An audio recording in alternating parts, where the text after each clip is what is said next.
How you doing? This is Jazz for OldFashionedHealth.com. Good health inside and out. And I'm here at Cook's Warehouse where there's every excuse to cook.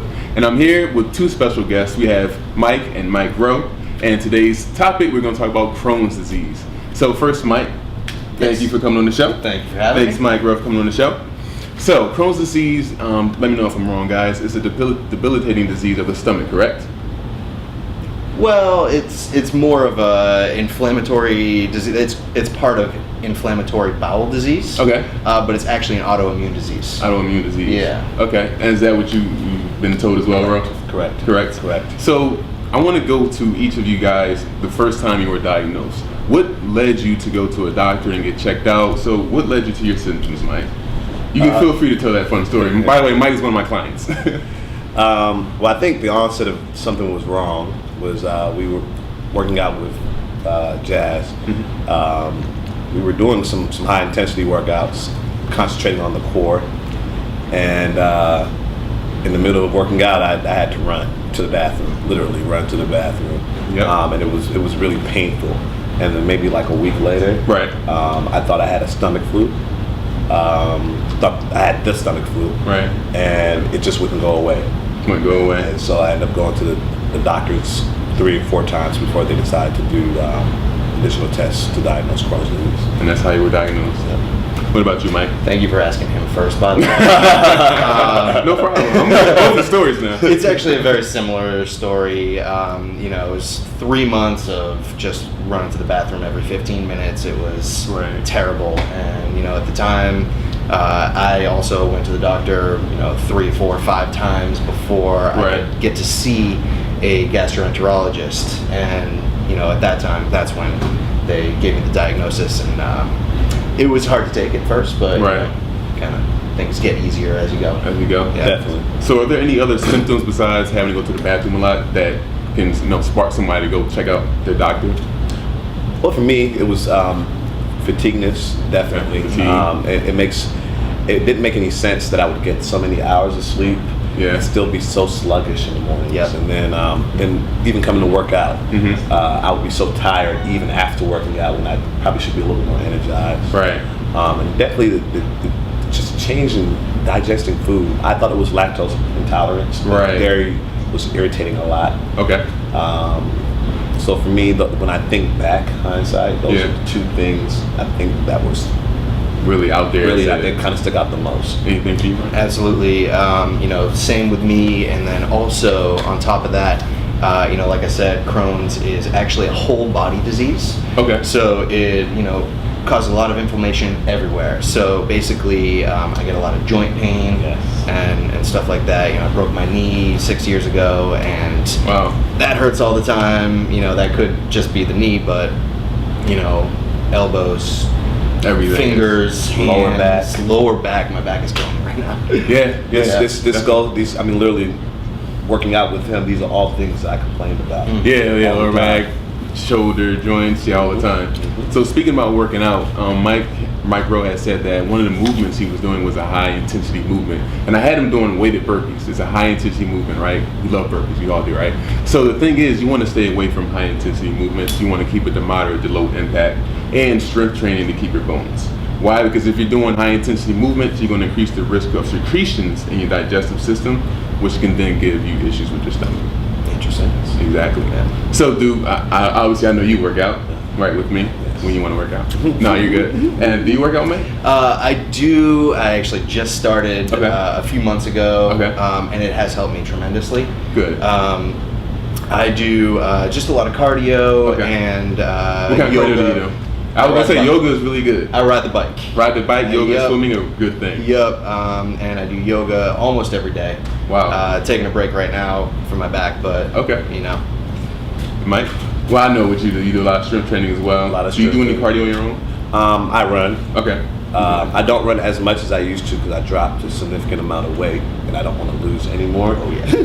Mike has lost 30 pounds, by the way. I've been training him for maybe a year or so. About a year now. And he's Yeah. lost 30 pounds. Good, very good transformation. But definitely running. I like to run, especially when I have my dogs. When you got your dogs? Yeah. Good stuff. So I want to take it now on a nutritional aspect, right?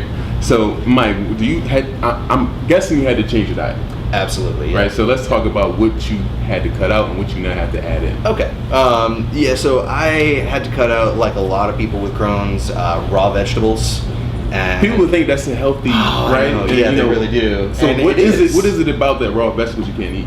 It's the roughage. It's the fiber. Okay. It just Does that for upset me, your stomach? It upsets my stomach, Okay. and back to the bathroom every 15 Right. minutes. So. Okay. Okay. But yeah, cooked vegetables are great as long as they're well cooked. Okay. Recently, I have been kind of introducing some tender greens. Okay. Don't do anything like kale or anything like that, but butter lettuce is fine. And that seems to be working for me. Okay. And, cutting out it. The thing is, everybody with Crohn's is different. And that's what makes it difficult. Now I would think it's this, like, being ignorant, think it's the same and everybody Yeah, no, operates the It's not. same. It's definitely Yeah. not a carbon copy. Okay. There's no set diet. No, not right? at So maybe one person with Crohn's absolutely can eat salads Right. and feels great, Right. and somebody like myself can't. Now I can eat spicy foods all I want, which is Really? a total anomaly. Wow. So is this but like a trial and error for what It you can absolutely eat? is. Yeah, the best thing to do is to keep food journal. Yeah. Oh, so you gotta keep a food chart and see what you eat and how it makes you feel. Yeah. Wow, what about you? I mean, it's literally the same exact thing. I was joking with Mike earlier about being West Indian and eating a lot of spicy foods, and I've had to cut back on that because You cook some very good turkey chicken, by the way. I've had to cut back on spicy foods because of the way it makes me feel afterwards. But I can also eat a lot of salads. So, Okay. it's completely different. There you go. I can't do creamy dressings. I have to do Vinaigrettes.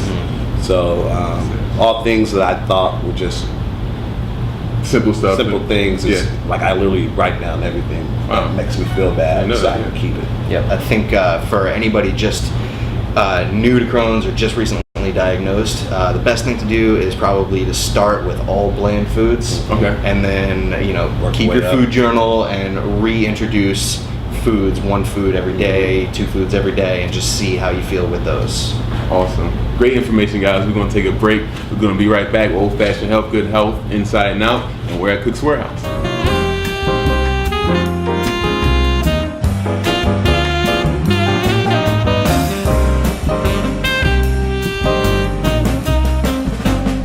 So we're back at Cook's Warehouse, where there's always an excuse to cook, and this is Old Fashioned Health. We're talking about Crohn's disease. Now, guys, we left off talking about nutrition, and I want to talk about beverages. Now, I think, is this the same situation where it depends on the kind of person you are, what you can drink? What kind of beverages are we talking about? So, I think Mike, you mentioned you couldn't drink coffee anymore, or... Yeah, so I can't. Coffee doesn't work well with me anymore. Okay. Hot chocolate doesn't work well with me anymore. Okay. And believe it or not, certain liquor doesn't work well with me anymore. Certain liquors. Yeah, certain liquors. Okay. I usually stick with red wine now. Okay. But I've noticed even with my flare up, I had been drinking a lot of dark liquor. Right. And I mean, I think that night I actually drank a whole lot. You drink a whole lot? You tell the truth. But I've tapered myself off of that as well. Okay. What about you, Mike? I can drink pretty much anything. I love my coffee. So you got spicy food, you can drink anything you want? Yep, I'm lucky, Okay. I love my coffee, and I also love my whiskeys, drink dark liquors. I do try to stay away from red wine, and Wow. and beer as well. Yeah, I don't do the beer. Okay, wow. I miss beer. I love beer. But, You miss beer? Yeah. That yeast. Yep. So in looking at it in the total aspect, how has Crohn's disease changed your life? Has it changed it tremendously, or is it pretty much the same with some stipulations?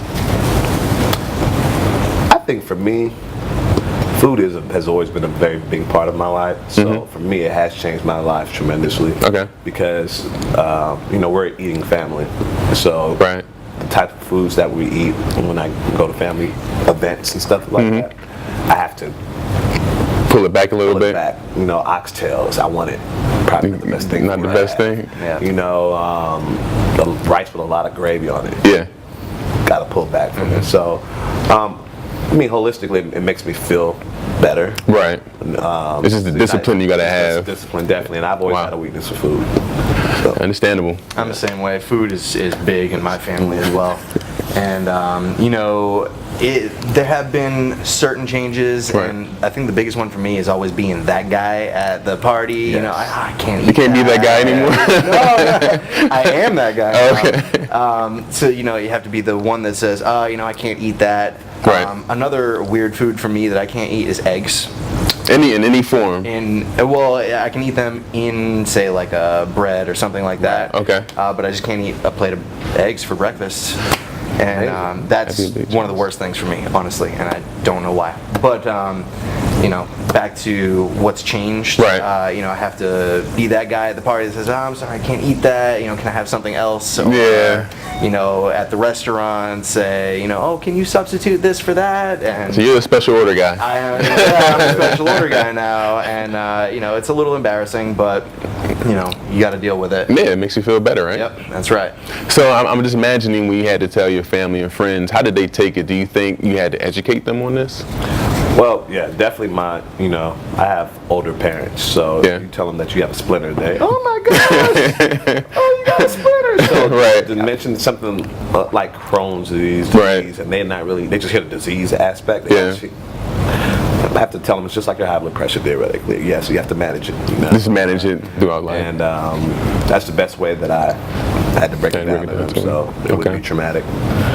Yeah. Good. Well, I think you do have to, you know, educate your employers. Oh, yes. And things like that. You know, let people know that, you know, it's not something that you contract. It's not communicable. Mm-hmm. It's a genetic disease. So you're born with it, and it manifests later in life. Correct.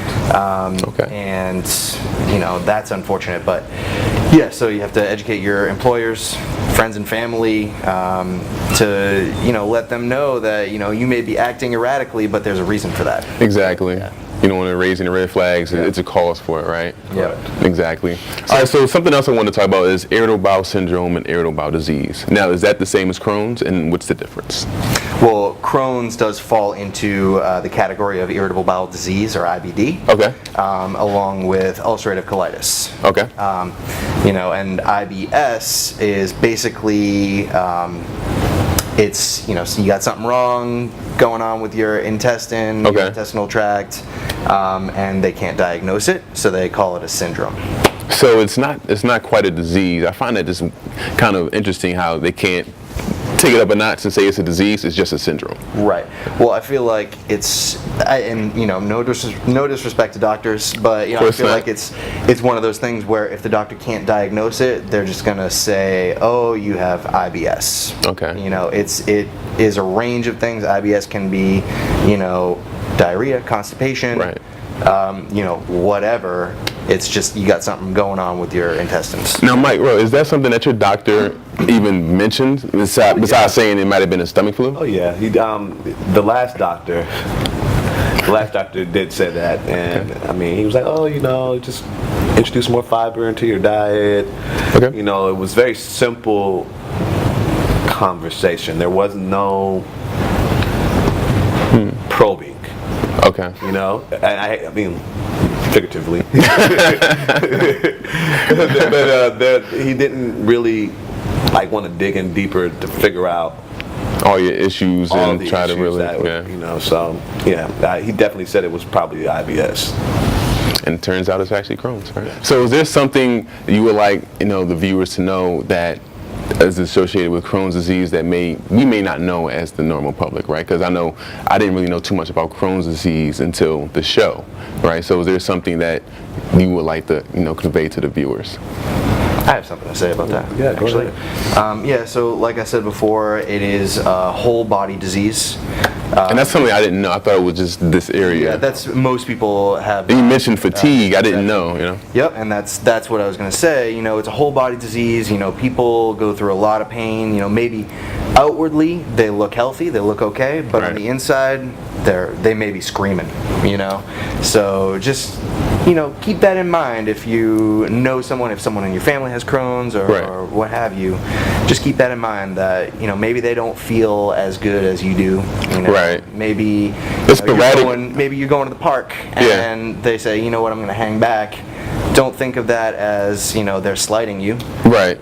They probably don't feel good. Now, quick question: when you don't feel good, how long does that last? So, I mean, I've just recently was diagnosed. So for me, it was almost 2 weeks. And I think a lot of it was because the doctors weren't addressing what the issue was. Right. So it was.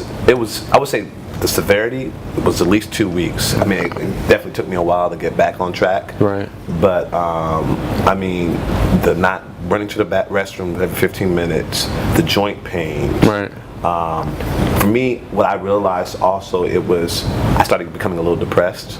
Yep. I actually started becoming angry, and I'm not a person that really gets angry as quickly. And in certain situations, when I look back on hindsight, it was affecting me because I didn't know what was wrong. Right. And I think people just think, like you say, it's a gut issue, and it's really a total body, total mind. If you're not asking the right questions or not getting the right input, it can really affect you because you don't know what's going on.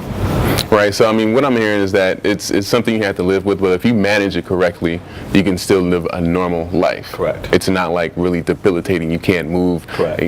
Well, there are different levels of it. Right. So there are some people, like myself, I was diagnosed 4 years ago with mild Crohn's. Okay. But, there's a whole spectrum of it, and there are people who do go through life that, go on disability and can't work. And I thank you for mentioning that. I didn't know. Have a bowel resection, have to walk around with a bag. Yes. And So this is the extremes. yeah, Correct. there is a certain extreme, and some people do end up, with certain aspects of their life that they can't just continue with. Does this progress, or you're in your area for life? Well, I'm happy you brought that up too, because it was something that I spoke with my doctor about, because I just recently lost my grandmother from colon cancer. Okay. And that actually, believe it or not, depending on how severe your case is, it can lead its way on that because of certain debilitating factors. Right.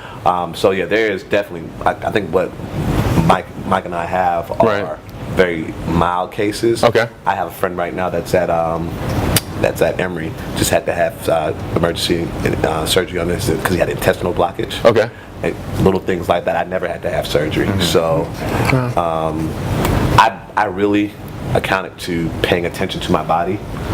Listening to my body, and actually as things were changing, because like anything else, if I would have just ignored it, it would have subsided with time. But then it's just like, okay, I knew this wasn't a normal stomach flu. Exactly. And I pressed my doctor to want to do more tests, because I think he just wanted to stop with Metamucil. And that clearly wasn't just going to be it, because I wasn't feeling well. Yeah, you like, this is not a stomach flu. No, this is something else. Not at all. So very important to press your doctor if you think it's something else. A lot of people don't feel comfortable doing it because they're a doctor, but if you're feeling something, you need to really press your doctor. Just remember, about your that. doctor works for you. Correct. Yep. A lot of people don't realize that. And the last thing, and especially with males, doctors tend to not want to, and I read up on this, doing a colonoscopy is something that doctors stay away from for young people under the age of 50. It's kind of in the mind frames of women with getting mammograms at a very young age. Okay. And you have to press your doctor to do the referral for you to go see a gastrologist to be able to have a colonoscopy, because that's really the only way they're going to find out that you have Crohn's disease. You can't only way to diagnose it. You can't take an X-ray. You can't, draw blood. That's the definitive way of finding out that you have Crohn's disease. So theoretically, people can be walking around with Crohn's disease just they don't know it. Correct. And they keep having these symptoms and not pressing their doctors, Yeah. Wow. I've learned a lot from you guys today, Mike and Mike Rowe. Thank you so much for coming on the show. I hope you viewers, you learned a lot about Crohn's disease today. As always, check out our website. We have awesome live shows. We have fitness, nutrition, and also we have medical. So please check out our website out at oldfashionedhealth.com. Good health inside and out. Also, Cook's Warehouse, where there's always an excuse to cook. Until next time, this is Jazz.